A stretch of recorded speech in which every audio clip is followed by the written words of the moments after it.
கர்த்தருடைய நாமம் மேம்படுவதாக.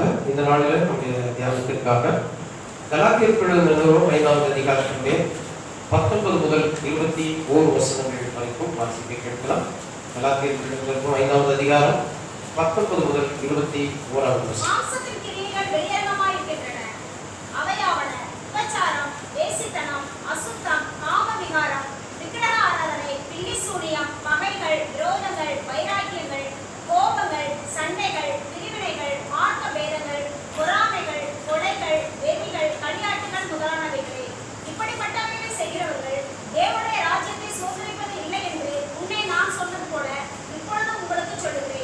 இப்படிப்பட்டவைகளை செய்கிறவர்கள் தேவனுடைய ராஜ்யத்தை சுதந்தரிப்பது இல்லை என்று முன்னே நான் சொன்னது போல இப்பொழுதும் உங்களுக்கு சொல்லுகிறேன். தங்களை முடியும் எங்களை எல்லாம் நேசிக்கிற நல்ல பிதாவே, இந்த நல்ல வார்த்தைகளுக்காக சொல்கிறோம். தேவனுடைய வார்த்தைகள் உண்மையும் ஜீவன் உள்ளதாக இருக்கிறது என்று சொல்லி நாங்கள் நேரத்தில் வாசிக்கிறோம். இந்த ஜீவனுள்ள வார்த்தைகளை நாங்கள் தியானிக்கிறோம். கர்த்தருடைய ஆவியாக எங்களோடு கூட இடைபடும்படியாக நாங்கள் ஜெபிக்கிறோம். தேவனுடைய வல்லமையில் ஆவியானவர் எங்கள் மத்தியில் பேசுவதாக, உடைய கிருபை எங்களோடு கூட இருந்து என்னை வழிநடத்தும்படியாக நாங்கள் ஜெபிக்கிறோம். வார்த்தைகளை கேட்கிறதற்கு என்னுடைய செவிகளையும் இருதயங்களையும் பக்குவப்படுத்துவீராக.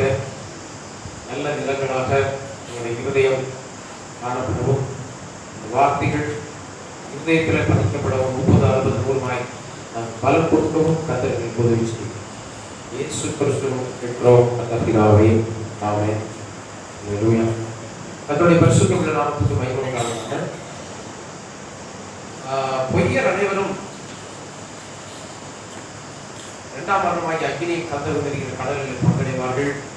அவர்கள் தேவனுடைய ராஜ்யத்தை சுதந்திரிப்பதில்லை என்று போன வாரத்தில் பார்த்தோம். இந்த வாரத்திலேயும் அதே வார்த்தைகளை நாம வாசிக்க கேட்போம். இப்படிப்பட்டவைகளை செய்கிறவர்கள் தேவனுடைய ராஜ்யத்தை சுதந்திரிப்பதில்லை என்று முன்னே நான் உங்களுக்கு சொன்னது போல இப்பொழுது உங்களுக்கு சொல்றேன். திரும்ப திரும்ப அவருக்கு சிலர் கலாத்திய நாட்டு சபைக்கு அவர் சொன்னதான விஷயத்தை திரும்ப திரும்ப சொல்லிட்டு இருக்கு. ஏன்னா இது முக்கியமான ஒரு விஷயமாக பவுலப்போஸ்தலனால கருதப்பட்டது. அதனால அவர் திரும்ப திரும்ப சொல்றார். கர்த்தருடைய நல்ல நாமத்துக்கு மகிமை உண்டாவதாக.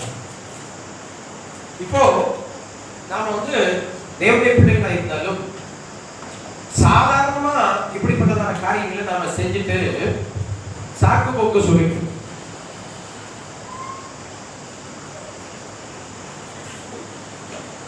அந்த வசனத்துல நாம் வாசிக்கிறோம், மாம்சத்தின் கிரியைகள் வெளியரங்கமாக இருக்கின்றன. மாம்சத்தின் கிரியைகள் என்னென்னு இங்க சொல்லி, விபசாரம், வேசித்தனம், அசுத்தம், காம விகாரம், விக்கிரக ஆராதனை, வெள்ளி சூனியம், வகைகள், விரோதங்கள், வைராக்கியங்கள், கோபங்கள், சண்டைகள், பிரிவினைகள், மார்க்க வேதங்கள், பொறாமைகள், கொலைகள், வெறிகள், களியாட்டுகள். அப்ப இப்படிப்பட்டதான மாம்சத்தின் கிரியைகளை தேவனுடைய பிள்ளைகள் செயல்படுத்தும் போது பவுலப்போஸ்தலன் சொல்லுகிறார், அவர்கள் தேவனுடைய ராஜ்யத்துல பிரவேசிக்க முடியாது என்று சொல்றார். ஆனால் தேவனுடைய பிள்ளைகளாகிய நாம் சுய பரிசோதனை செய்து கொள்ள வேண்டியதான ஒரு நேரத்தில் நாம் இருக்கிறோம். இப்படிப்பட்டவைகள் நம்முடைய வாழ்க்கையில இருக்கிறதா என்று பார்த்து இவைகளை தவிர்த்து விடுகிறதான ஒரு காலகட்டத்தில் நாம் வந்திருக்கிறோம். ஏனென்றால் தேவனுடைய ராஜ்யம் சமீபமாயிருக்கிறது. கர்த்தருடைய நாமத்துக்கு மகிமை உண்டாவதா. தேவனுடைய வார்த்தைகள் நம்ம அதாவது சீர்குந்த பண்ணும்படியாக நமக்கு எழுதி கொடுக்கப்பட்டிருக்கிறது. ஊழியர்களால பிரசங்கப்படுகிறது. அப்ப நாம் தேவனுடைய வார்த்தைகளை வாசிக்கும் போதும் தேவனுடைய வார்த்தைகளை கேட்கும் போதும் நம்முடைய வாழ்க்கையை தேவனுக்கு ஏற்றபடி நாம் சீர்திருத்திக் கொண்டு பரிசுத்தத்தின் மேல் பரிசுத்தம் அடைந்து பரிசுத்தத்துல பூரணம் அடைந்து பரலோக ராஜ்யத்துக்கு நாம் கடந்து போக வேண்டியவர்களாக இருக்கிறோம். கர்த்தருடைய நாமத்துக்கு மகிமை உண்டாவதாக. இந்த விஷயத்தை இன்னொரு இடத்துலயும் ஆண்டவர் கன்ஃபார்ம் பண்றத நான் வாசித்தேன். மார்க்கு சுவிசேஷத்தின் 7வது அதிகாரத்தின் 20 முதல் 23 வசனங்கள் வரை வாசிக்க கேட்கலாம். மனுஷனுக்குள்ளே இருந்து புறப்படுகிறதே மனுஷனை தீட்டுப்படுத்தும். எப்படி எனில் மனுஷனுடைய இருதயத்துக்குள்ளிருந்து பொல்லாத சிந்தனை, கவனியுங்கள், மனுஷனுடைய இருதயத்துக்குள்ளிருந்து புறப்படுகிறவைகள் பொல்லாத சிந்தனைகளும், விபச்சாரங்களும், வேசித்தனங்களும், கொலைபாதகங்களும், களவுகளும், பொருளாசைகளும், துஷ்டத்தனங்களும், கபடும், காமவிகாரமும், வன்கண்ணும், தூஷணமும், பெருமையும், மதிகேடும் புறப்பட்டு வரும் பொல்லாதானவைகளாகிய இவைகள். அதாவது நாம் கலாத்தியர்கள் நிருபம் 5வது அதிகாரத்துல 19 முதல் வாசித்ததான அந்த காரியங்களையே இயேசு கிறிஸ்து தன்னுடைய வாயினாலே அவர் சொல்லி இவைகளை பொல்லாதானவைகள் என்று சொல்கிறார். பொல்லாதானவைகளாகிய இவைகள் உள்ளத்திலிருந்து புறப்பட்டு மனுஷனை தீட்டுப்படுத்தும் என்று சொன்னார். கர்த்தருடைய நாமத்துக்கு மகிமை உண்டாவதா. இவைகள், அதாவது கலாத்தியர்கள் நிருபத்தில் எழுதப்பட்ட அந்த காரியங்களை இயேசு கிறிஸ்து இங்கே சொல்லுகிறார். அவைகளை தான் இங்கேயும் சொல்றார். இவைகள் உள்ளத்திலிருந்து புறப்பட்ட மனுஷனை தீட்டுப்படுத்தும் என்று சொல்லுகிறார். இப்பொழுது ஒரு வசனத்தை வாசிங்கள். வெளிப்படுத்தல் 21வது அதிகாரத்துடைய 27வது வசனம். தீட்டுள்ளதும் அருவருப்பையும் பொய்யையும் நடப்பிக்கிற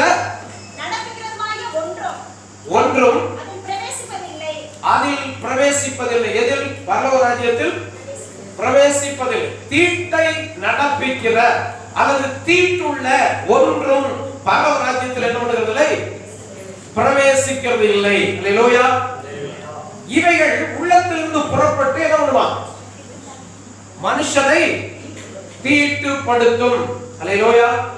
அப்படியானால் இந்த மாம்சத்தினுடைய கிரியைகள் என்று சொல்லுகிறதான இந்த காரியங்கள் உள்ளத்திலிருந்து புறப்பட்டு என்ன பண்ணுவான்? மனுஷனை தீட்டுப்படுத்துகிறதா இருக்கிறது. கர்த்தருடைய நாமத்துக்கு மகிமை உண்டாவதா. அப்ப மனிதன் தீட்டுப்படும் போது இயல்பாகவே அவன் தேவனுடைய ராஜ்யத்துக்குள்ள பிரவேசிக்கிறதான தகுதியை இழந்து விடுகிறான். ஆமென். அல்லேலூயா.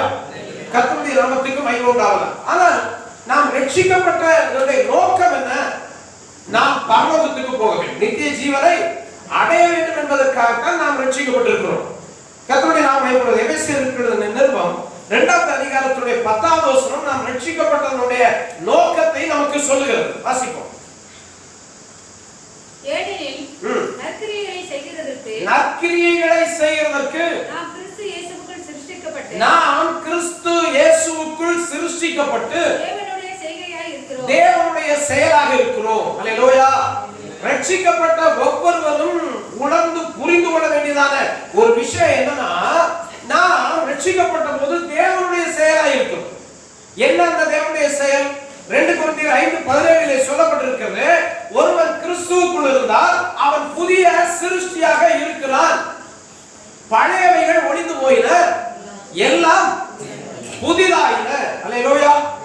ஆண்டவராகிய தேவன் ஆதாமை மண்ணினாலே உருவாக்கினார். He formed man by the dust of this earth. இந்த பூமியின் மண்ணினாலே மனிதன் என்ன பண்ணுகிறார்? அவர் உருவாக்குகிறார். ஆனால் அவனுக்குள்ளே தேவன் தம்முடைய ஜீவ சுவாசத்தை ஊதினதினாலே அவனுக்கு உள்ளான ஒரு நிலையிலே மனிதனை, உள்ளான மனிதனாகிய அவனுடைய ஆவியையும் ஆத்மாவையும் அவனுக்குள்ளே சிருஷ்டித்தார். அல்லேலூயா. சரீரம் ஃபார்ம் பண்ணப்பட்டது, உருவாக்கப்பட்டது. ஆனா உள்ளான மனிதன் சிருஷ்டிக்கப்பட்டார். அல்லேலூயா. கர்த்தருடைய நாமத்துக்கு மகிமை உண்டாவதாக. இப்பொழுது இந்த உள்ளான மனுஷன் தேவனோடு கூட தொடர்பில்லாத ஒரு நிலையில இருக்கிறபடினால தேவன் மறுபடியும் தம்முடைய செய்கையை மனிதர்களுக்குள்ளே நடப்பிக்கிறார். அல்லேலூயா. அதனால வேதம் சொல்லுது மறுபடியும் பிறத்தல். அது மறுபடியும் பிறக்கிற ஒரு அனுபவம், தேவன் மறுபடியும் சிருஷ்டிக்கிற ஒரு அனுபவம். கர்த்தருடைய நாமத்துக்கு மகிமை உண்டாவதாக. அப்ப ஒரு மனிதன் ரட்சிக்கப்படும் போது, அவன் கிறிஸ்துவுக்குள்ளா இருக்கும்போது தேவன் அவனுக்குள்ள ஒரு சிருஷ்டிப்பின் வேலையை தொடங்குகிறார். அவன் தேவனுடைய செய்கையாக புதிய சிருஷ்டியாக, பழையவைகள் எல்லாம் ஒழிக்கப்பட்டவனாக, எல்லாம் புதிதாக்கப்பட்டவனாக அவன் இந்த உலகத்தில் தேவனாலே சிருஷ்டிக்கப்பட்டு தேவனுடைய செய்கையாக இருக்கிறான். ஆமென். எதற்காக தேவனுடைய செய்கை? எபேசியர் 2வது அதிகாரம் 10வது வசனம் வாசிச்சவே நற்கிரியை செய்யும்படிக்கு. அல்லேலூயா. அப்ப எதற்காக தேவன் என்னையும் உங்களையும் இந்த உலகத்துல ரட்சித்திருக்கிறார் சொல்லுங்க பார்க்கலாம். சொல்லுங்க. நல்ல செயல்களை செய்ய முடியும். நற்கிரியை என்ன? நல்ல செயல்கள். நல்ல செயல்கள் என்ன? வேதத்துல எதை தேவன் நன்மை என்று சொல்லி இருக்கிறாரோ அந்த நற்செயல்களை செய்யும்படியாக தேவன் உங்களையும் என்னையும் புதிதாக சிருஷ்டித்து தேவனுடைய செயலாக இந்த உலகத்தில் வைத்திருக்கிறார். ஆமென். அந்த காரியத்தை நாம் புரிந்து கொள்ள வேண்டும். ரட்சிக்கப்பட்ட ஒவ்வொருத்தரும் துர்க்கிரியைகளை செய்கிறதற்கு அல்ல, நற்கிரியைகளை செய்கிறதற்கு தேவனால சிருஷ்டிக்கப்பட்டிருக்கிறோம். தேவனுடைய செய்தியாக இருக்கிறோம். கொலோசியருக்கு நிருபம் 1வது அதிகாரத்தினுடைய 21வது வசனம் முன்னதாக ரட்சிக்கப்பட முன்னதாக நம்முடைய நிலையை சொல்கிறது. வாசிக்கலாம். முன்னே அந்நியராயும் துர்க்கிரியைகளினால் மனதிலே சத்துருக்களாயும் இருந்தோம். அல்லேலூயா. எப்படி இருந்தோம்? துர்க்கிரியை செய்கிறவர்களாக, மனதிலே தேவனுக்கு சத்துருக்களாக நாம் இருந்தோம். அல்லேலூயா. தேவன் நம்ம எப்படி பார்த்தாரு? சத்துருக்களாக பார்த்தார். We were enemies to God. தேவனோடு கூட போராடுகிறவர்களாக, தேவனுடைய சித்தத்தை மறுதலிக்கிறவர்களாக, தேவனுக்கு பகைஞராக நாம் நம்முடைய வாழ்க்கையில துர்க்கிரியை செய்கிறவர்களாக, துன்மார்க்க நடக்கைகள் செய்கிறவர்களாக நாம் வாழ்ந்து கொண்டிருந்தோம். ஆனால் தேவனோ இப்பொழுது நம்மை ரட்சித்து தேவனுடைய செய்தியாக நற்கிரியை செய்யும்படியாக நம்மை புதிதாக சிருஷ்டித்து வைத்திருக்கிறார். அல்லேலூயா. இதை நாம் புரிந்து கொள்ள வேண்டும். இப்பொழுது ரட்சிக்கப்பட்ட தேவனுடைய பிள்ளைகளுடைய நோக்கம் நற்கிரியை செய்வது. மத்தேயு சுவிசேஷத்தினுடைய 5வது அதிகாரத்தில் ஆண்டவர் சொல்லும்போது, நீங்கள் மனுஷருக்கு முன்பாக நற்கிரியை செய்யும்போது தேவன் மகிமைப்படுவார் என்று சொல்லி இருக்கிறார். உங்களுடைய வெளிச்சம் அவர்களுக்கு முன்பாக பிரகாசிக்க கடவுது. அல்லேலூயா. நீங்க நற்கிரியை செய்கிறதுனால உங்கள் தேவனை அவர்கள் அறிந்து மகிமைப்படுத்தும்படி உங்களுடைய வெளிச்சத்தை அவர்களுக்கு முன்பாக பிரகாசிக்க பண்ணுங்கள் என்று அவருக்கு ஆண்டவராகிய இயேசு கிறிஸ்து சொல்கிறதை நாம் பார்க்கிறோம். கர்த்தருடைய பரிசுத்தமுள்ள நாமத்துக்கு மகிமை உண்டாவதாக. அப்படியானால் அருமையான தேவனுடைய பிள்ளைகளே, தேவனுடைய ராஜ்யத்துக்கு உள்ளே பிரவேசிக்கிற தேவனுடைய பிள்ளைகள் நற்கிரியை செய்கிறவர்களாக இந்த உலகத்தில் தங்களை நிலைநிறுத்திக் கொள்ள வேண்டியது அவசியமாக இருக்கிறது. ஆனால் இந்த ரட்சிக்கப்பட்ட மக்களை குறித்து வேதம் 2 பிரிவாக பிரிக்கிறது. ரட்சிக்கப்பட்டவர்களையே 2 பிரிவாக வேதம் பிரிக்கிறதை நாம் பார்க்கிறோம். வாசிக்கலாம். 1 கொரிந்தியர் நிருபம் 3வது அதிகாரத்தின் முதல் 3 வசனங்களை வாசிக்கலாம். மேலும் சகோதரரே, நான் உங்களை ஆவிக்குரியவர்கள் என்று எண்ணி உங்களுடனே பேசக்கூடாமல் மாம்சத்துக்கு உரியவர்கள் என்றும் கிறிஸ்துவுக்கு குழந்தைகள் என்றும் எண்ணி பேச வேண்டியதாயிற்று. நீங்கள் இந்த வசனத்துல நாம் பார்க்கிறோம், ஆவிக்குரியவர்கள் மாம்சத்துக்கு உரியவர்கள். எப்படி? ஆவிக்குரியவர்கள் சொல்லுங்க, மாம்சத்துக்கு உரியவர்கள். அப்ப இவங்க யார்கிட்ட பேசுறாங்க? எல்லா விதமான ஆவியின் வரங்களை பெற்று கர்த்தருடைய வருகைக்கு ஆயத்தமாக்கப்பட்டு கொண்டிருக்கிறதான ஒரு சிறந்த ஒரு சபைக்கு அவர் சொல்லுகிறார். நீங்க 1வது அதிகாரத்தில் வாசிச்சு பார்த்தீங்கன்னா இந்த காரியங்களை நீங்க வாசிக்கலாம். எல்லா வரங்களினாலும் பூர்ணமாய் நிரப்பப்பட்டிருந்தாங்க. கர்த்தருடைய வருகையை ஆவலோடு கூட எதிர்நோக்கி இருந்தாங்க. அப்ப அந்த சபை எல்லா வகையிலும் கர்த்தருக்கு ஏற்றபடி போதிக்கப்பட்டிருந்தது.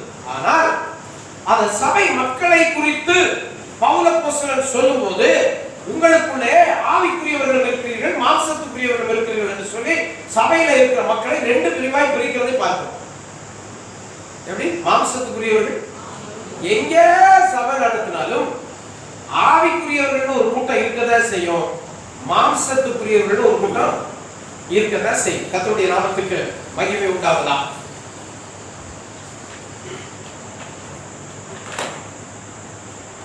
மனிதனுடைய எந்த கிரியையினாலும் கிடைக்க போவதில்லை, எந்த ஒரு செயல்பாடுனாலும் ரட்சிப்பு கிடைக்க போவதில்லை. ஆனா ரட்சிக்கப்பட்ட பிறகு ரட்சிப்பு எதுக்காக கொடுக்கிறாரு? ரட்சிப்பு எதுக்காக கொடுக்கிறார்? பரலோகத்தில் நித்திய ஜீவனை அடைவதற்கான ஒரு தகுதியாக தேவன் நமக்கு என்ன பண்ணுகிறார்? ரட்சிப்பை கொடுக்கிறார். நாம் ரட்சிக்கப்படும் போது பரலோக ராஜ்யத்துல நம்முடைய பேர்கள் ஜீவ புத்தகத்தில் எழுதப்படுது. அதெல்லாம் உண்மைதான். கர்த்தருடைய நாமத்துக்கு மகிமை உண்டாக 3ஆம் கிளாஸ் படிக்கிற பிள்ளை 3ஆம் கிளாஸ் ரெஜிஸ்டர்ல எழுதப்படுது. ஆனால் அது செய்ய வேண்டிய வேலையை ஒழுங்கா செய்யும் இல்லையா? படிக்க வேண்டிய காரியத்தை பண்ணணும், ஹோம்ஒர்க் பண்ணணும், அவங்க பரிசுத்தமா இருக்கணும். இந்த மாதிரியான சில சட்டதிட்டங்கள் பள்ளியில இருக்கிறது. அப்படி செஞ்சுச்சுன்னா என்ன, போஸ்ட் ஸ்டாண்டர்டுக்கு ப்ரமோஷன்ல போகலாம், இல்லைன்னா போக முடியாது இல்லையா? அப்ப எந்த நோக்கத்துக்காக அந்த 3ஆம் வகுப்பு பாடப்புத்தகம் 3ஆம் வகுப்பு ரெஜிஸ்டர்ல அந்த பேர் எழுதப்பட்டதோ அந்த நோக்கம் நிறைவேறவும் செய்யலாம், நிறைவேறாமலும் போகலாம். ஆனால் அதற்கு பொறுப்பு ஆசிரியர் அல்ல, பள்ளி அல்ல. யார் பொறுப்பு? எந்த பேரு அந்த ரிஜிஸ்டர் எழுதப்பட்டதோ அந்த பேருக்குரிய அந்த மகனோ அந்த மகளோ தான். புரிஞ்சுக்கிறீங்க? அதாவது ரட்சிக்கப்பட்டவர்கள் இருக்கிறோம். இந்த ரட்சிக்கப்பட்ட நிலையிலேயே நாம் பரலோகத்துக்கு போகிறதற்கான காரியங்களை செய்யறதும் பரலோகத்துக்கு போகாம நாம இருக்கிறதும் நம்முடைய வாழ்க்கை சார்ந்ததான ஒரு நிலையா இருக்கு. நான் ரட்சிக்கப்பட்டதே, நான் பரலோகம் போகல, அப்ப தேவன் என் மேல ஏன் இப்படிலாம் பண்ணாரு எனக்கு அப்படிலாம் கேட்கறதுக்கு உரிமை கிடையாது. கர்த்தருடைய நாமத்துக்கு மகிமை உண்டாக. என் பேர் தான் பள்ளிக்கூடத்துல எழுதிருக்கல, ஏன் என்னை 4ஆம் கிளாஸ் கொண்டு போனீங்க எதை பத்தி கேட்கறதுக்கு உரிமை கிடையாது. அதனுடைய ஒரு பொறுப்பாக இருக்கு. அதனால ரட்சிக்கப்பட்ட தேவனுடைய பிள்ளைகள் பரலோகம் போய் சேர்றது அவங்களுடைய தனிப்பட்ட பொறுப்பாக இருக்கு. ஆமென். ஹalleluya. தேவன் இதற்கான காரியங்களை செய்கிறார். ஊழியர்கள் உங்களுக்கு தந்திருக்கிறாரு. ஊழியர்கள் உங்களுக்கான காரியங்களை செய்கிறார்கள். வேதத்தை எழுதி கொடுத்திருக்கிறார், சட்ட திட்டங்களை எழுதி கொடுத்திருக்கிறார், என்ன செய்யணும்னு சொல்லி கொடுத்திருக்கிறாரு, ஹோம்வொர்க் செய்ய சொன்னாரு, எல்லாமே பண்ண சொன்னார். ஏன் நீங்கள் இவைகளை செய்து தேவனுடைய ராஜ்யத்துக்குள்ள வர வேண்டும்? இல்ல அப்படின்னு சொன்னா தேவனுடைய ராஜ்யத்துக்குள்ள என்ட்ரி உங்களுக்கு மறுக்கப்படும். கர்த்தருடைய நாமத்துக்கு மகிமை உண்டாக. ரட்சிக்கப்பட்டதனால ரெண்டு ஆப்ஷனுக்குள்ள இருக்கிறீங்க. தேவனுடைய எதிர்பார்ப்பை நிறைவு செய்து நீங்கள் பரலோகத்துக்குள்ள போகலாம், அல்லது உங்களுடைய சொந்த வழிகளை பார்த்து கொண்டு பரலோக ராஜ்யத்துக்குள்ள பிரவேசிக்க முடியாத ஒரு அபர நிலைக்கு நீங்கள் போகலாம். 3ஆம் கிளாஸ் படிக்கிறப்ப சும்மா கண்ண மூடிட்டு நம்பிட்டு இருக்க கூடாது. நான் என்ன பண்ணாலும் 4ஆம் கிளாஸ் போயிருவேன். அல்லேலூயா.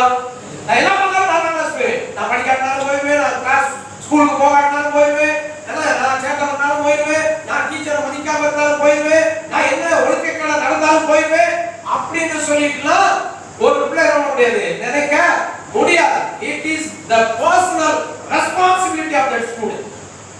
4ஆம் கிளாஸுக்கு போகிறது அந்த மாணவன் அல்லது மாணவியுடைய தனிப்பட்ட பொறுப்பாய் இருக்கிறது. ஹalleluya.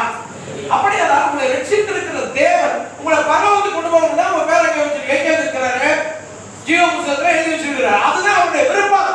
எந்த ஒரு பள்ளிக்கூடமும் 3ஆம் கிளாஸ் படிக்கிற பிள்ளை 4ஆம் கிளாஸ் போக கூடாதுன்னு நினைக்குமா? எந்த ஒரு ஆசிரியரும் 3ஆம் கிளாஸ் படிக்கிற பிள்ளை 4ஆம் கிளாஸ் போக கூடாதுன்னு நினைப்பாங்களா? அதற்கான முயற்சிகள் எல்லாவற்றையும் பள்ளியில் செய்யறது ஆசிரியரும் செய்கிறார். ஆனால் போறதும் போகாமல் இருக்கிறதும் இந்த பிள்ளையுடைய தனிப்பட்ட பொறுப்பாக இருக்கிறது என்பதை நான் உங்களுக்கு சொல்றேன். அப்ப பரலோக ராஜ்யத்தில் பிரவேசிக்கிறதும் பிரவேசிக்காமல் இருக்கிறதும் ரட்சிக்கப்பட்ட ஒரு தனி மனிதனுடைய பொறுப்பாக இருக்கு. ரட்சிக்கப்படாமல் இருக்கிறவர்களை பற்றி இப்பொழுது வேதம் சொல்லவில்லை. ரட்சிக்கப்பட்ட மக்களுடைய கூட்டத்தில் 2 வகையான கூட்டத்தை இப்பொழுது சொல்லுகிறது. என்னவா? மாம்சத்துக்குரியவர்கள், மாம்சத்துக்கு உரியவர்கள். இரண்டாவதாக ஆவிக்குரியவர்கள். இந்த 2 வகையான கூட்டம் எங்க இருக்குது? தேவனுடைய சபையில இருக்கு. இந்த தேவனுடைய சபை ஒருவேளை இந்த மாம்சத்துக்குரியவர்களும் ஆவிக்குரியவர்களும் பொருத்தப்பட்ட சபையில அபிஷேகத்தை பெற்றவர்களாக இருந்தார், அந்நிய பாஷையில பேசுகிறவர்களாக இருந்தார்கள், தீர்க்க தரிசனம் சொல்லுகிறவர்களாக இருந்தார்கள், வரங்கள் தாளங்களினாலே நிரப்பப்பட்டவர்களாக இருந்தார்கள். கர்த்தருடைய வருகைக்கான செய்தி அவர்களுக்கு சொல்லப்பட்டது. கர்த்தருடைய வருகைக்கு ஆயத்தப்படுகிறோம் என்று சொல்லுகிறாங்க. ஒரு சிறப்பான ஒரு சபையாக பொருத்தப்பட்டது அந்த சபைகள். ஆனால் அந்த சபையில பவுல் அப்போஸ்தலன் சில ஆவிக்குரிய எச்சரிப்புகளை கொடுக்கும்போது சொல்கிறார், மாம்சத்துக்குரியவர்களாக ஆவிக்குரியவர்களாக நீங்கள் 2 பிரிவாக இருக்கிறீர்கள் என்று சொல்கிறார். கர்த்தருடைய பரிசுத்தமுள்ள நாமத்துக்கு மகிமை உண்டாவதாக. அன்பான தேவனுடைய பிள்ளைகளே, இப்பொழுது பரலோகத்துக்கு போவதற்கான ஒரு பொறுப்புணர்வு தேவனுடைய பிள்ளைகளுக்கு வர வேண்டும் என்கிறதற்காக தான் நான் இதை உங்களுக்கு சொல்லி காட்டலாம் இருக்கேன். இப்போ மாம்சத்துக்குரியவர்கள் ஆவிக்குரியவர்கள். ஆவிக்குரியவர்கள் என்ன? ஆவிக்குரியவர்கள் என்ன? தேவனுடைய சத்தியத்துக்கு கீழ்ப்படிந்து தேவனுடைய கற்பனைகளை கைக்கொண்டு அவருக்காக வாழுகிறவர்கள் ஆவிக்குரியவர்கள். தேவனை மகிமை கீழ்ப்படும்படியாக. தேவனுடைய கட்டளைகளை கற்பனைகளை கைக்கொள்வது ஆவிக்குரியவர். மாம்சத்துக்குரியவர்கள் யாரு? அந்த மாம்சத்துக்குரிய கிரியைகளை செயல்களை நடப்பிக்கிறவர் மாத்திரமே. கலாத்தியர் 5ஆம் அதிகாரத்துல அவங்க தான் மாம்சத்துக்குரியவர். கர்த்தருடைய பரிசுத்தமுள்ள நாமத்துக்கு மகிமை. இந்த மாம்சத்துக்குரியவர்கள் என்ன செய்வாங்க அப்படின்னு சொன்னா, தேவனை திருப்திப்படுத்துகிறதுக்கு அவர்கள் கவலைப்பட மாட்டார்கள். அவங்க என்ன பண்ணுவாங்கன்னா, உலகத்துல வந்துட்டு கர்த்தரை ஆராதிப்பாங்க, சபைக்கு வருவாங்க, கர்த்தரை ஆராதிப்பாங்க, அந்நிய பாஷை பேசுவார்கள், தீர்க்கதரிசனம் சொல்வார்கள், எல்லாம் பண்ணுவாங்க. ஆனா தேவனுக்கு பிரியமான, தேவனுடைய சித்தப்படியான, தேவனுடைய கற்பனைகளையும் கட்டளைகளையும் கைக்கொள்ள வேண்டும் என்கிறதான என்ற கவலை இல்லாத ஒரு வாழ்க்கை வாழ்கிறவர்கள் மாம்சத்துக்குரியவர். கர்த்தருடைய நாமத்துக்கு மகிமை. அதாவது தன்னுடைய மனசு மாம்சம் விரும்புகிறவைகளை செய்கிறவர்கள். சபையிலே வந்து ஆண்டவர் எனக்கு வந்து இதெல்லாம் செய்யணும் அப்படின்னு சொல்லிட்டு அவனுடைய இச்சைகளை எல்லாம் நிறைவேற்றும்படி ஜெபிக்கிறவர்கள். இவர்கள் தான் மாம்சத்துக்குரியவர்கள். இந்த மாம்சம் என்று சொல்கிற வார்த்தை வேதத்துல அதிகமான இடங்களில் எழுதப்பட்டிருக்கிறது. இதை நீங்கள் கவனிக்க வேண்டும். மாம்சம்னா என்ன அப்படிங்கிறத கவனிக்க. நான் சொல்கிற காரியங்களை நீங்கள் ஒப்புடுவாங்க, குறித்துக் கொள்ளுங்கள். மாம்சம் என்கிற வார்த்தை வேதத்தில் எதற்கெல்லாம் பயன்படுத்தப்பட்டிருக்கிறது என்கிற காரியங்களை நான் ஒரு விதமாக சொல்கிறேன். முதலாவதாக இந்த தசை இருக்கு, இந்த தசை அல்லது தேகம், இதை குறிக்கிறதான ஒரு சொல்லாக இந்த இந்த மாம்சம் என்கிற வார்த்தை பயன்படுத்தப்பட்டிருக்கு. இரண்டாவதாக நமக்குள்ள இருக்கிறதான மனித தன்மையை குறிக்கும்படியாக இந்த மாம்சம் என்கிற வார்த்தை பயன்படுத்தப்பட்டிருக்கு. என்ன வார்த்தை? என்ன குறிக்குது? மனித தன்மை. மூன்றாவதாக நம்முடைய வாழ்க்கை ஜென்ம சுபாவம் ஒன்று இருக்கு. ஜென்ம சுபாவம் பெரும்பாலும் அந்த ஜென்ம சுபாவம் தான் வாழ்க்கையில் வெளிப்படும். அந்த ஜென்ம சுபாவத்தை குறிக்கிற ஒரு வார்த்தையாக இந்த மாம்சம் என்கிற வார்த்தை வேதத்தில் பயன்படுத்தப்பட்டிருக்கு. நான்காவதாக நெருங்கின உறவுகளை குறிக்கிறது. நீ என் இயல்பிலும் என் மாம்சத்தில் மாம்சமா இருக்கிறாய், அப்படின்னா என் சொந்தக்காரன், ரொம்ப நெருங்கின ரத்த உறவு அப்படின்னு சொல்றதுக்காக அந்த வார்த்தை பயன்படுத்தப்பட்டிருக்கு. நெருங்கின உறவுகளை குறிக்கிறதுக்கு இந்த மாம்சம் என்கிற வார்த்தை வேதத்தில் பயன்படுத்தப்பட்டிருக்கு. அதற்கடுத்து விவாக சம்பந்தம், கணவன் மனைவி அவருடைய உறவை குறிக்கிறதுக்காக மாம்சம் என்கிற வார்த்தை பயன்படுத்தப்பட்டிருக்கு. அவர்கள் இருவரும் ஒரே மாம்சமாய் இருப்பார்கள் அப்படின்ற அந்த வார்த்தை இங்கே பயன்படுத்தப்பட்டிருக்கு. இப்பொழுது நாம் என்ன பார்க்க போறோம் அப்படின்னு சொன்னா, மனிதத்தன்மை, இந்த ஜென்மஸ்பாவம், இந்த ரெண்டு விஷயங்களை தான் நாம் மாறி மாறி பார்க்கிறோம். ஏன்னா இந்த ரெண்டு தான் மாம்சம்ங்கிற விஷயத்துல மனிதனை ஆவிக்குரிய வாழ்க்கையில பாதிக்கிற ஒன்றாக இருக்கு.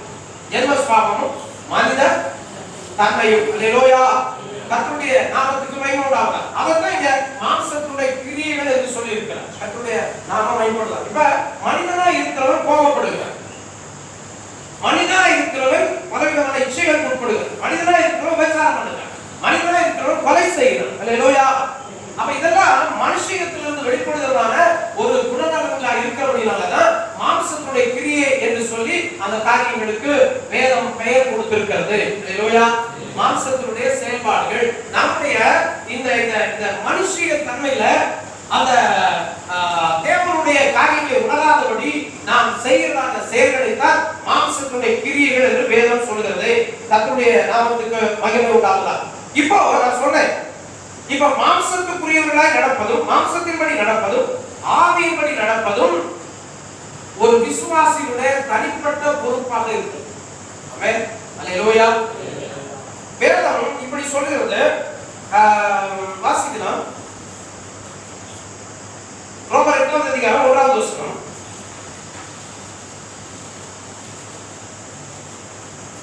ஆனபடியால் கிறிஸ்து இயேசுவுக்கு உட்பட்டவர்களாய் இருந்து, கவனிங்கள், கிறிஸ்து இயேசுவுக்கு உட்பட்டவர்களாய் இருந்து மாம்சத்தின்படி நடவாமல் ஆவியின்படியே நடக்கிறவர்களுக்கு ஆக்கினை தீர்ப்பு இல்லை. இப்ப யாருக்கு எழுதுறாரு? கிறிஸ்து இயேசுவுக்கு உட்பட்டவர்களாய் இருக்கிற ரட்சிக்கப்பட்டவர்கள். இவங்கள ரெண்டு குரூப்பை இங்கேயும் சொல்றாரு.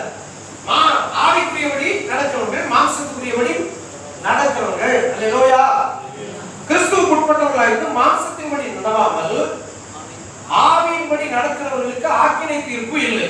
இந்த ஆக்கினை தீர்ப்புக்கு விலக்கும்படியாக விலகி தப்புவிக்கும்படியாக தேவன் நம்மை ரட்சித்திருக்கிறார். ஹலோ, புரிஞ்சுக்கிறீங்க? தேவன் நம்மை ரட்சிப்பதற்கான நோக்கம் இந்த ஆக்கினை தீர்ப்பாகிய நரகத்திலிருந்து நம்மை விலக்கி விடுவிக்கும்படியாக ரட்சித்திருக்கிறார். ஆனால் ரட்சிக்கப்பட்ட பின்னாடி ஒரு ஆபத்து இருக்கு. ரட்சிக்கப்பட்ட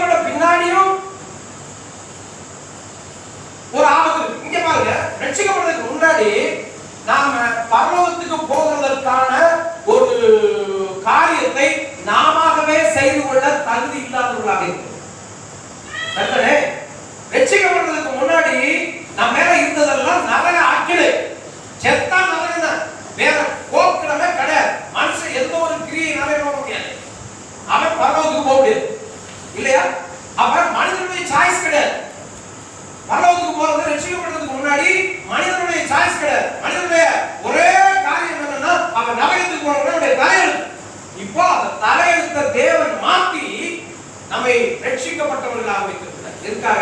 மனுஷனால கூடாத காரியத்தை தேவனே செய்யும்படிக்கு தனது ஒரே பேரான குமாரனை இந்த உலகத்தில் அனுப்பி மாம்சத்துல பாவத்தை ஆக்கினைக்குள்ளாக தீர்த்து நம்மை ரட்சித்திருக்கிறார். அவன் எதுக்காக ரட்சித்தார்? பரலோகம் போகிற ஒரு நோக்கத்துல ரட்சித்திருக்கு. இப்பொழுது தேவன் என்ன செஞ்சாங்கன்னா நம்மள்ட்ட பரலோகம் போறதையும் பரலோகம் போகாம இருக்கிறதையும் நம்ம சுய விருப்பத்துக்கு கொடுத்துட்டார். ஆதாமை ஆண்டவர் சிருஷ்டித்த போது, அருமையான தேவனை புரிந்து கொள்ளுங்கள், ஆதாமை தேவன் சிருஷ்டித்த போது அவனுடைய சுய உரிமைகளை தேவன் மறுக்கவில்லை. அவன் ஒரு அடிமை மாதிரி தேவன் வச்சிருக்கல, ஒரு ஒரு ஒரு கட்ட மாதிரி தேவன் வச்சிருக்கல, ஒரு உயிரில்லாத ஒரு பிராணிய மாதிரி தேவன் வச்சிருக்கல.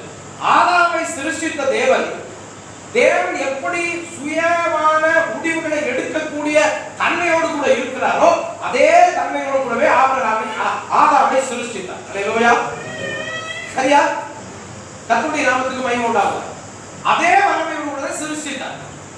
தேவன் எப்படி சுயமாக முடிவெடுக்க முடியுமோ ஒரு காரியத்துல, அது மாதிரி ஆதாமும் மனித குலமும் சுயமாக முடிவெடுக்கும்படியாக அந்த ஒரு உரிமையை அவங்களுக்கு கொடுத்திருந்தார். அதனாலதான் தேவன் சொன்னார், தோட்டத்தில் இருக்க எல்லா விருட்சத்துடைய கனியை புசிக்கலாம், ஆனா என்ன செய்யாது, தோட்டத்தின் நடுவில் இருக்கிற விருட்சத்துடைய நன்மைக்கு அறியத்தக்க மரத்தின் கனி மாத்திரம் நீ புசிக்காத அப்படின்னு சொல்லிட்டு அவனுடைய சாய்ஸ்கள் இருக்க. இப்ப ஜீவனோடு கூட இருக்கிறதும் சாகிறதும் யார் கையில இருக்கு? ரட்சிக்கப்படுறதுக்கு முன்னாடி பரலோகம் போறது நம்ம கையில இல்ல.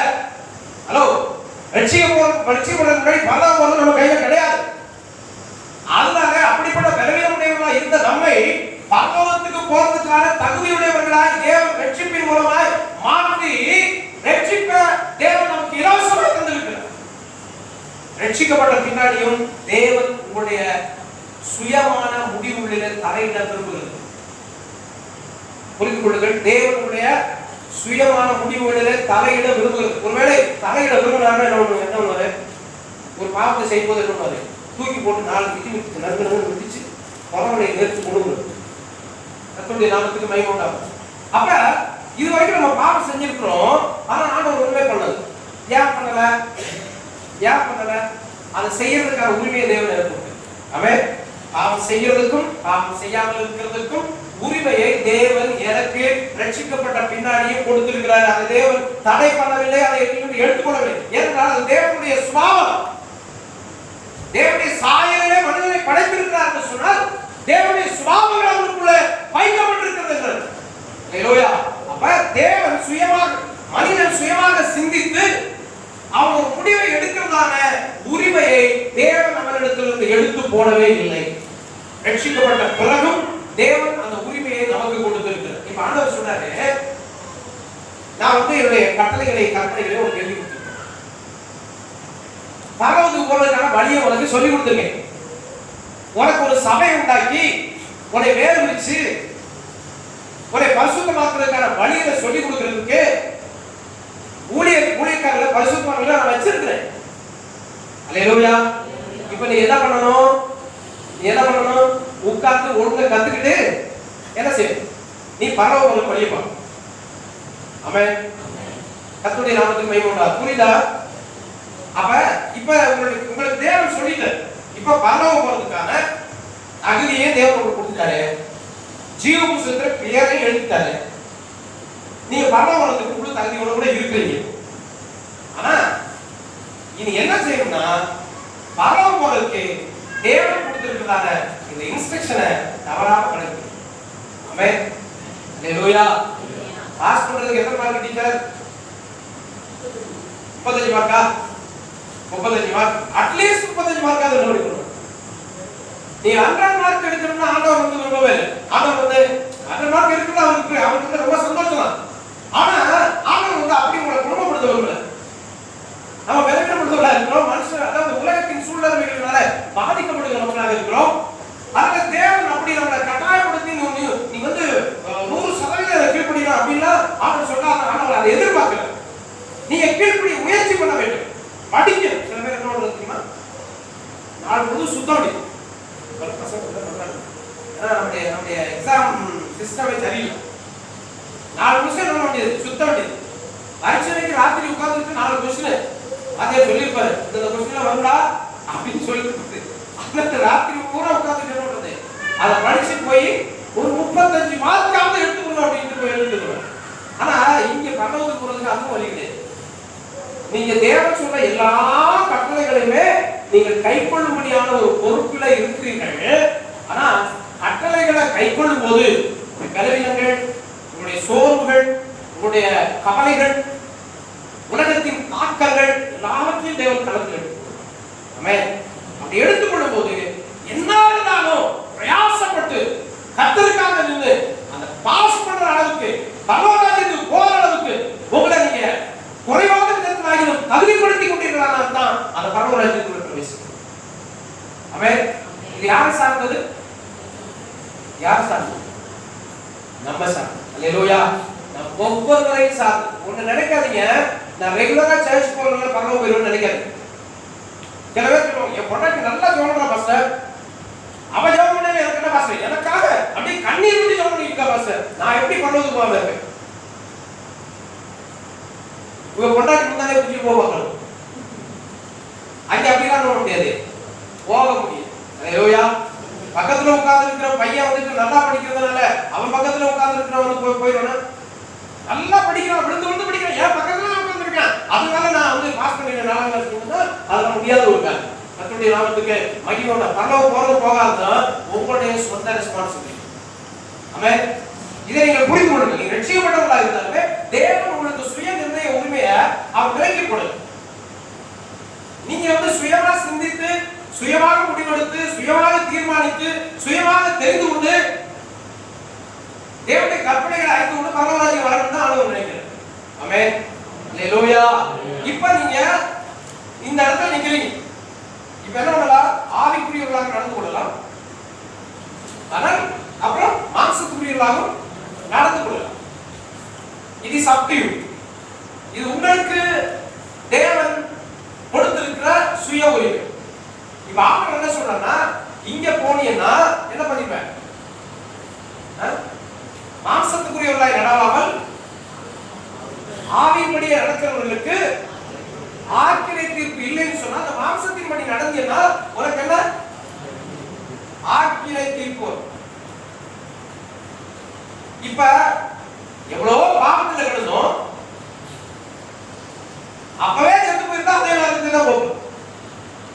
இப்ப இயேசுவை ஆராதி, இயேசுவை நாம விசுவாசித்து ரட்சிக்கப்பட்டு ஆசைக்காக எவ்வளவு காரியத்தை செஞ்சிருக்கிறீங்களா இல்லையா? குடும்பத்துல எவ்வளவு வெறுக்கப்பட்டீர்கள், ஊர்ல எவ்வளவு ஒதுக்கப்பட்டீர்கள், எவ்வளவு உங்களை வந்துட்டு தேவனுக்காக வேறு வச்சிருக்கிறீங்க இல்லையா?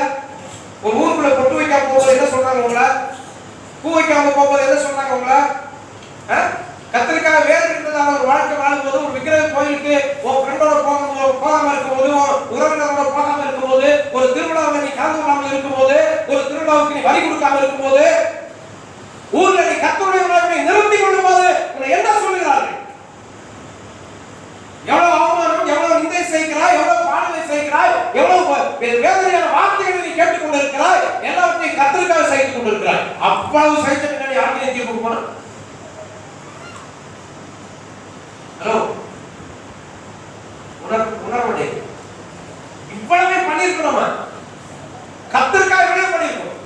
ஞாயிற்றுக்கிழமை ஆலயத்துக்கு வரணும், வாங்குற சம்பளத்துல 10 ரூபாய் கூட நீங்க போடணும், அது பத்தாது காணிக்கை போடணும், அது பத்தாது வந்து அதுக்கு கூட இதுக்கு கூட கேட்டாலும் கொடுக்குறோம் இல்லையா? எங்க இருந்து வரும்? ஒரு சர்ச்சுக்கு வந்து புளியங்குளத்துல இருக்க சர்ச்சுக்கு போகிறீங்களா? சிவகங்கையில் இருக்க சர்ச்சுக்கு போகிறீங்களா? இல்ல காலாங்கரையில் இருக்கிற பெரிய சர்ச்சுக்கு போகிறீங்களா?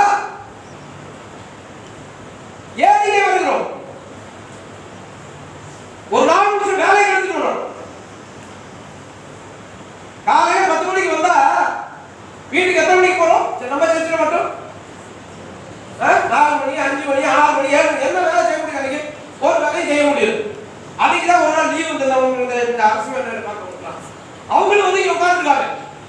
எவ்வளவு தியாகம் பண்ணணும்? கத்திரிக்காய் எவ்வளவு தியாகம்? அவ்வளவே செஞ்சுட்டு நம்முடைய சாய்ஸ் இதுவா இருக்குமானால் தேவனுடைய வார்த்தை சொல்லுவது ஆக்கினை தீர்ப்பு நம்ம இல்லை. ஆக்கினை தீர்ப்பு வேற ஒண்ணுமே கிடையாது.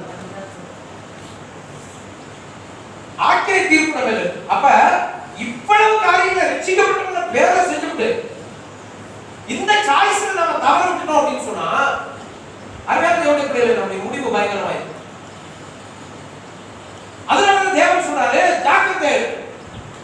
இந்த வேதம் நமக்கு தேவனுடைய பலவிதமான அறிவுரைகளை, ஆலோசனைகள், சட்டங்களை, கட்டளைகளை, கற்பனைகளை, நியமங்களை, சத்தியங்களை நமக்கு எழுதி கொடுத்திருக்கு.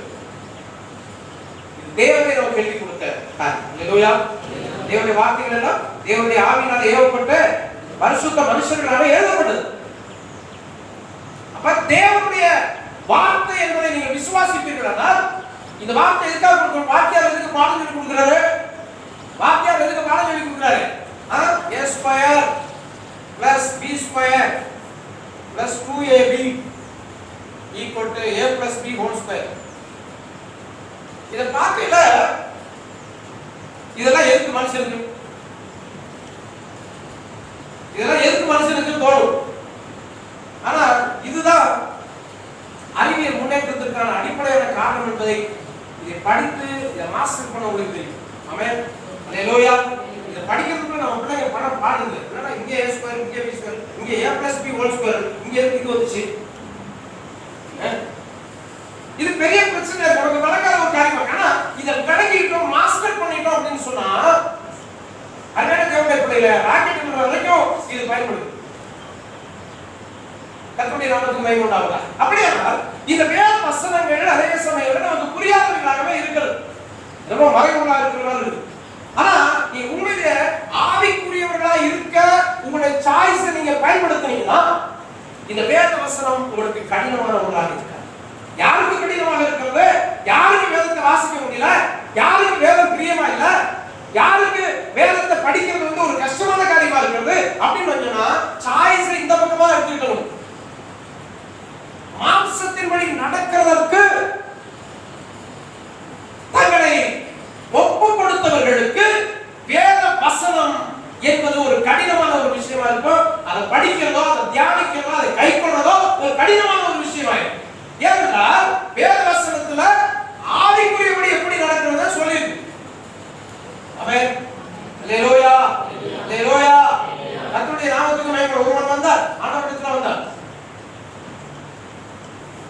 ஆண்டவரே நித்திய ஜீவனுக்கு போறதுக்கு நான் என்ன செய்யணும்? ஆண்டவர் சொன்னார் கற்பனைகளை கேட்கும். நான் சின்ன வயசுல இருந்தே என்ன பண்ணிட்டேன்? கற்பனைகளை கேட்கொண்டிருக்கேன். அவன் ஆண்டவர்கிட்ட அடுத்த இன்ஸ்ட்ரக்ஷன் சொல்றேன். என்ன? அவனிடத்துல அன்பு கூர்ந்து உன்னிடத்துல ஒரு குறை. நீ என்ன பண்ணிருக்க? உன் இருதயத்தை பூரா உன் ஐஸ்வர்யத்துக்குள்ள வச்சு உன் இருதய ஐஸ்வர்யத்தோட பின்னி பணிந்து போய் கிடக்கு. அதனால நீ ஒரு நாள் தேவன் தேட முடியும். அதனால நீ என்ன உன் சொத்தை எல்லாம் வித்து ஐஸ்வர்யத்தெல்லாம் வித்து கருத்தல் கொடுத்துட்டு என்ன? அப்ப அவன் நித்திய ஜீவனுக்கு போறதுக்கு தடையாயிருந்ததான ஒரு காரியத்தை தேவன் பார்த்து சொல்றாரு, இதை செஞ்சுட்டு எனக்கு பின்னாடி வா, நீ பரலோகம். ஆமென். அப்ப பரலோகம் போறதுக்கு யார் வழி சொல்லி கொடுக்கிறது? தேவன் சொல்லி கொடுக்கிறார் இல்லையா? நம்ம நினைக்கிறோம். அவன் நினைச்சா என்னன்னா கர்த்தருடைய கட்டளையின்படி நடந்தா பரலோகம் போயிடும். ஆனா வேதம் சொல்லுது இன்னும் உனக்குள்ள இருக்கிற குறைகளை மாத்துறதுக்கு நிறைய விஷயங்கள் இருப்பா. அதனால நான் சொல்றபடி செய்யி, இப்ப நீ இதை செஞ்சுட்டு வா, எனக்கு பின்பற்றி நீ நித்திய ஜீவனுக்குள்ள போய். ஆனா அவன் ஒரு தீர்மானமா ஒரு முடிவு வச்சிருந்தான். இந்த பணம் தான் என் வாழ்க்கையை காப்பாது. இந்த பணம் இல்லாம நான் வாழ முடியாது. இந்த பணத்தை சம்பாதிக்கிறது நான் எவ்வளவு கஷ்டப்படுறேன், இதை நான் இழக்க முடியுமா அப்படின்னு சொல்லிட்டு ஒரு தீர்மானத்தை பண்ணணும். இந்த பக்கமா அவன் முடிவு பண்ணணும். இந்த பக்கமா பண்றது இல்ல, இந்த பக்கமா முடிவு பண்ணணும். அவன் எவ்வளவு பரிதாபகரமான ஒரு நிலைமைக்கு போயிட்டான் பார்த்தீங்களா? அல்லேலூயா. சகைன்னு ஒரு மனுஷன் இருந்தான். அவன் ஆண்டவரை பார்க்கணும்னு விரும்பினான். அவன் ஆண்டவருடைய இருதயத்தை பார்த்தான். அது கலங்கி அது தேவனுக்கு பிரியமில்லாததாக அது இருந்துச்சு. இப்போ ஆண்டவர் அவனை கூப்பிடுறா, ஒழுங்கு கையை பிடிச்சிட்டு போற வழியே விட்டுறேன். நான் அநியாயமாய் சம்பாதித்ததுனால் அதெல்லாம் என்னுடைய நாளத்திலேயே திருப்பி கொடுத்துறேன். என் சொத்தை எல்லாம் விட்டு பாதி இடையில யார் இவனுக்கு சொல்லுது? யார் இவனுக்கு சொல்லுது? தேவனுடைய பிரசன்னம் அவனுக்கு போதிக்கும். வாழ்க்கையில அவன் நித்திய ஜீவனுக்கு போக முடியாமல் இருக்கிற காரியத்தை அவனுக்கு தேவனுடைய பிரசன்னம் போதிக்கிறது. அவனை கீழ்ப்படுத்துவது ஆண்டவர் சொன்னார், இன்றைக்கு இந்த வீட்டு பிரச்சனை. ஆமென். அல்லேலூயா. அப்படியே இந்த வேதத்துல ஆண்டவர் நமக்கு நிறைய சொல்லி வச்சிருக்கிறார். ஆனா நம்ம என்ன பண்றது இல்ல, இத குறிப்பா ஆராய்ச்சி பார்க்கிறது. கர்த்தருடைய வசனம் சொல்லுது, கர்த்தருடைய வேதத்தில் பிரியமாயிருக்கு, இரவு முதலும் அது வேதத்தில் தியானமாயிருக்கிற மனுஷன் பாக்கியவான். என்ன பாக்கியவான்? என்ன பாக்கியவான்? அவன் பரலோகத்தில். அல்லேலூயா. ஏன் இந்த வேதத்தை தியானிக்க வேண்டும்? பரலோகத்துக்கு போறதுக்கு நாம நினைக்கிறதான வழிகளை விட கூடுதலாக சில வழிகளை தேவன் நமக்கு சொல்லிக் கொடுக்கிறார். நாம நினைச்சிருக்கிறபடி பரலோகம் போக முடியாது. குறிப்பா நம்ம என்ன லட்சியப்பட பரலோகம் போயிடலாம், ஒரு மணி நேரம் ஜோகனா பரலோகம் போயிடலாம், 5 அதிகாரம் படிச்சா பரலோகம் போயிடலாம், தசம காணிக்கை கொடுத்தா பரலோகம் போயிடலாம் அப்படின்னு நம்ம முடிவு பண்ணி இந்த மாதிரி காரியங்களை செஞ்சுருக்கோம். ஆண்டவர் சொன்னார், அது போதாது, இதையும் செய். வேதத்தில் எழுதி கொடுத்திருக்கு. அப்ப நம்முடைய சாய்ஸ் என்ன? மாம்சத்தின்படி நடக்கிறதுக்காக நம்முடைய சாய்ஸா, ஆவியின்படி நடக்கிறதுக்கு நம்முடைய சாய்ஸா இல்ல? முடிவு பண்ண வேண்டிய ஒரு சூழ்நிலையில நீங்க இருக்கிறீங்க. கர்த்தருடைய நாமத்துக்கு மகிமை உண்டாகலாம். ஒரு வசனத்தை வாசிப்போம். ரோமர்கள் நிருபம் 8ஆம் அதிகாரம் 12வது வசனத்தை வாசிக்கலாம். ஆதலால் சகோதரரே, மாம்சத்தின்படி பிழைப்பதற்கு நாம் மாம்சத்திற்கு கடனாளிகள் அல்ல. அல்லேலூயா. அதாவது யாருக்காவது கடனாளியா இருந்தா அவன் இஷ்டப்படிலாம் நம்ம நடக்கும். ரட்சிக்கப்பட்ட ஒருவரும் மாம்சத்திற்கு கடனாளிகள் கிடையாது. ஆனா நம்மளா தான் மாம்சத்தை தெரிஞ்சுக்கணும். நமக்கு இருக்கிறதான சுற்றுச்சூழலின் தாக்கங்கள், நமக்கு உள்ளிருந்து வெளிப்படுகிற விருப்பங்கள், நம்முடைய வாழ்க்கையில நமக்கு வருகிற இச்சைகள், இவைகள் எல்லாம் நம்ம கவனிச்சு என்ன பண்றோம்னா நம்மளா தெரிஞ்சுக்கிறோம் மாம்சத்தின்படி நடக்கணும். இன்னைக்கு ஒரு பிரச்சனை வரும்போது அதை ஸ்பிரிச்சுவலா அணுகிறதுக்கு நம்மளால முடியல. அதை உலக பிரகாரமா தான் அணுகணும்னு பார்க்கணும். கவனிங்க, நம்ம ஆவிக்குரியவர்களாக இருக்கிறோம். உலகத்திலிருந்து தேவன் நம்மை வேறு வைத்திருக்கிறார் என்று சொல்லப்பட்டிருக்கிறது. ஆனா எப்படி அணுகிறத? உலக பிரகாரமாக அணுகிறோம். கர்த்தருடைய நாமத்துக்கு மகிமை உண்டாகட்டும். அதை செய்யணும், சண்டை போடணும், கெட்ட வார்த்தை பேசணும், அசிங்கமா பேசணும், ஒரு குடும்பத்தை கெடுக்கணும். இப்படிதான் இருக்கிறாங்க. ஒரு சமாதானமான வழியில போறது மாதிரி தெரியும். கர்த்தருடைய நாமத்துக்கு மகிமை உண்டாகட்டும். அருமையான தேவனுடைய பிள்ளைகளே, மாம்சத்தின்படி நடப்பதற்கு நாம மாம்சத்துக்கு என்னல்ல கடனாளிகள் கிடையாது. ஏன்னா நம்ம ரட்சிக்கப்பட்டோம். அந்த ரட்சிக்கப்பட்டவங்க அதை உணர்வு நமக்குள்ள இருக்க வேண்டும் என்று நான் உங்களை கேட்டுக்கொள்கிறேன். கர்த்தருடைய பரிசுத்தமுள்ள நாமத்துக்கு மகிமை உண்டாகட்டும். அதனால உங்களுடைய செலக்ஷன் என்ன? மாம்சத்தின்படி நிற்க போறீங்களா, மாம்சத்தின் பக்கம் நிற்க போறீங்களா, ஆவியின் பக்கமா நிற்க போறீங்களா? மாம்சத்தின்படி நடக்க போறீங்களா, ஆவியின்படி நடக்க போறீங்களா அப்படிங்கறத நான் இன்னைக்கு உங்கள்ட்ட சொல்லிட்டு அடுத்த வாரத்துல நான் தொடர்றேன். மாம்சத்தின்படி நடக்கிறதா என்ன, ஆவியின்படி நடக்கிறதா என்ன அப்படின்னு. ஆனா இன்ட்ரோடக்ஷன் சொல்லியிருக்கேன். நீங்க மாம்சத்தை தெரிஞ்சுக்கிட்டீங்கன்னா உங்களுக்கு ஆக்கினை, நீங்க நரகத்தின் ஆக்கினைக்கு தப்பிச்சு வந்தோம், மறுபடியும் நீங்களே நரகத்துல போய் கொடுக்கலாம். ஆண்டவருடைய ஒரே பேரான குமாரனையே உங்களுக்காக கொடுத்து அந்த ரட்சிப்பை அவர் செஞ்சிருந்தாருன்னா அந்த நரகத்துல இருந்து நம்ம விடுவிக்கிறதுக்கு தேவன் மேல பாராட்டின அன்பு எவ்வளவு பெருசா. நான் திரும்ப திரும்ப அதை உணர்றேன். இயேசு கிறிஸ்து பரலோகத்துல தேவனாய் இருந்தவர் நம்முடைய சிங்காசனத்தை விட்டு இறங்கி மனுஷனை போல இருந்து அவர் நீசப்பரம் அடிக்கப்பட்டு தெருவில் இழுத்து நாய் மாதிரி இழுக்கப்பட்டு அவர் சிலுவையில் அரைஞ்சு எல்லாருக்கும் முன்னாடி ஈனப்புறமா ஒரு கண்ணனை போல ஒரு கொலைகாரனை போல அவரை தொங்க வச்சிருந்தாங்க. அத்தனை அவர் சகித்தார். காரணம் தெரியுமா? நான் பரலோகம் போகிறவங்க இருக்காங்க. இப்படி இயேசு கிறிஸ்து என்னுடைய வாழ்க்கையில பரலோகத்துக்கு போறதுக்கான எவ்வளவோ காரியங்களை அவர் செய்திருக்கும் போது நான் மாம்சத்துடைய கிரியைகளை தெரிஞ்சுட்டு நானே நரகத்துக்கு போனா எவ்வளவு ஒரு கேவலமான ஒரு விஷயமா இருக்கும். ஹalleluya. அதனால அருமையான தேவனுடைய பிள்ளைகளே, நான் என்ன சொல்றேன், நீங்க ரட்சிக்கப்பட்டவங்களா இருந்தாலும் இன்னைக்கு உங்கள்ட்ட நான் சொல்றதான இன்ட்ரோடக்ஷனான பாயிண்ட் என்னன்னா, ஆவிக்குரியவர்களாய் நடந்து கொள்ள எனக்கு தெரியும். ஆமென். ஆவிக்குரியவர்களாய் நடந்து கொள்றதுக்கு நான் ஒரு சின்ன காரியத்தை சொல்லியிருக்கிறேன். வேத வசனத்தை நீங்க உங்க வாழ்க்கையில கடைபிடிக்கணும். ஆமென். தேவன் அதை எழுதி கொடுத்திருக்கிறார். அடுத்த வாரத்துல ஆவிக்குரியவர்களா எப்படி நடக்கிறது, மாம்சக்குரியவர்களா எப்படி நடக்கிறது அப்படிங்கறத நான் உங்களுக்கு சொல்றேன். தயவு செய்து எல்லாரும் வாங்க. இன்றைக்கு இதை மாத்திரம் நீங்க தெரிவிக்கீங்கன்னா கர்த்தருடைய நாமம் மகிமைப்படுவார். பரலோகத்துக்கு போறோம். ஹalleluya.